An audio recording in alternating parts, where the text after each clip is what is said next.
우리는 자연 안에서 많은 것을 느낍니다. 자연은 우리에게 많은 것을 건네주기도 하죠. 그래서 때로는 자연이 우리에게 많은 영감을 주는 것도 사실입니다. 그래서 어려운 시기에 사람들은 자연을 찾고 귀천하는 사람들도 많아지고 있는 것이죠. 그렇다면 왜 우리는 이 대자연 가운데에 우리가 많은 것들을 느끼고 영감을 느끼는 걸까요? 왜냐하면 그 자연은 하나님이 창조하신 것이고, 우리가 그 자연에서 영감을 느끼는 이유는 우리가 그 자연의 소재인 흙, 즉 먼지로 만들어졌기 때문입니다. 근데 중요한 것은 우리가 먼지로 만들어졌을 뿐만이 아니라 그 먼지의 재료로 하나님께서 루아흐, 하나님의 성령을 우리 가운데 불어넣으셨기 때문에 우리는 자연 가운데서 많은 영감을 얻지만 또 우리는 자연과 다른 그런 존재인 것입니다.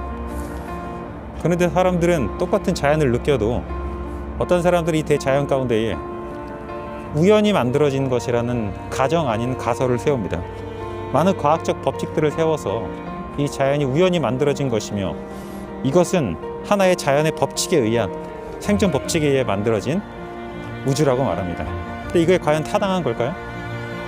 정말 이 온 우주 만물과 자연이 아무런 법칙과 그리고 아무런 목적 없이 우연히 만들어진 걸까요?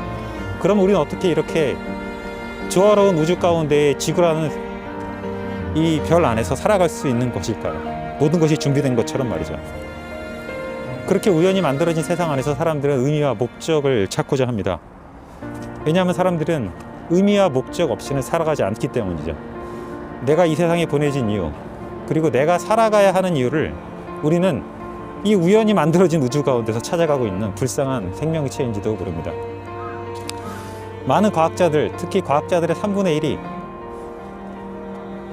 과학을 접하고 공부하면서 신적 존재를 의심하게 됩니다. 아니, 믿게 되는 것이죠.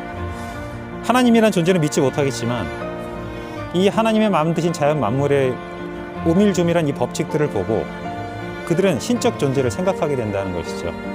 그래서 이제까지 많은 과학자들, 케플러, 갈릴레오 갈릴레이, 파브르, 그리고 수학자인 파스칼 등등 뉴턴까지 많은 과학자들은 자연을 공부하고 관찰하면서 신적 존재에 대해서 증명하게 되었고 하나님을 만나게 되었습니다. 진화론자들이 얘기하는 것처럼 우리가 우연히 만들어진 존재라면 그냥 우리는 23쌍의 염색체를 가진 부모가 우연히 만나서 만들어진 두 발로 걸어가는 그냥 직립하는 포유류에 불과합니다. 그렇지만 여러분들의 이름이 각자 있죠. 여러분들의 삶이 있습니다. 여러분들은 인격체이고 존엄한 인간입니다.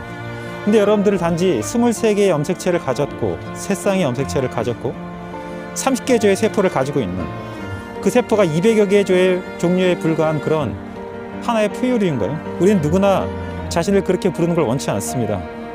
과학자들은 우리를 그렇게 설명할 수 있겠지만 우리의 존재에 대해서 어떻게라고 얘기할 수는 있겠지만 우리가 왜 만들어지는지에 대해서는 아무도 대답하지 못합니다.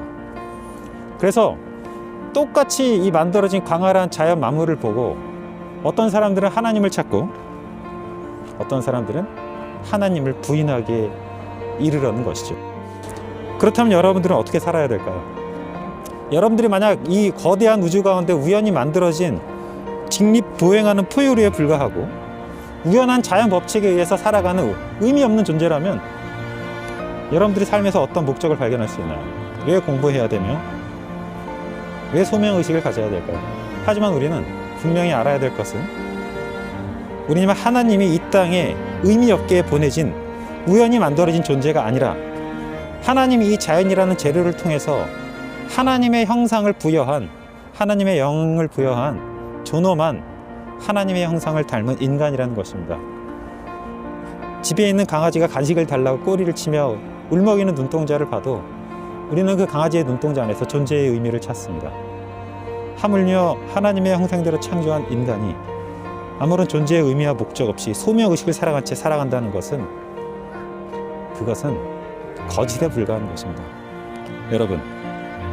여러분은 하나님의 형상대로 창조된 인간이며 이 자연 만물을 보면서 우리가 하나님을 경험하는 것은 이 자연 만물이 제2의 하나님의 음성으로 들릴 수 있기 때문입니다.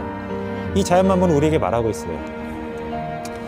난 의미 없게 만들어지지 않았어. 나는 창조한 분이 있어라고 지금도 외치고 소리치며 새들은 지저귀입니다.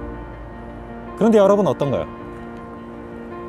하나님의 형상대로 창조된 우리가 하나님을 찬양하며 우리들의 존재의 목적과 그 의미를 발견하고 있습니까? 여러분, 우리는 그냥 우연히 만들어진 존재가 아닙니다. 여러분들이 지금부터 해야 할 일은 하나님이 나를 이 땅에 보내신 목적, 그 소명의식을 찾아가는 것입니다. 이 자연 만물이 그 목적을 달성하고 있듯이 하나님의 형상대로 창조된 우리는 그 소명과 목적의식을 발견해야만이 우리가 이 땅을 살아가는 진정한 의미를 찾아가는 복된 삶을 살아갈 수 있는 것입니다. 그런 의미를 찾아가길 바랍니다.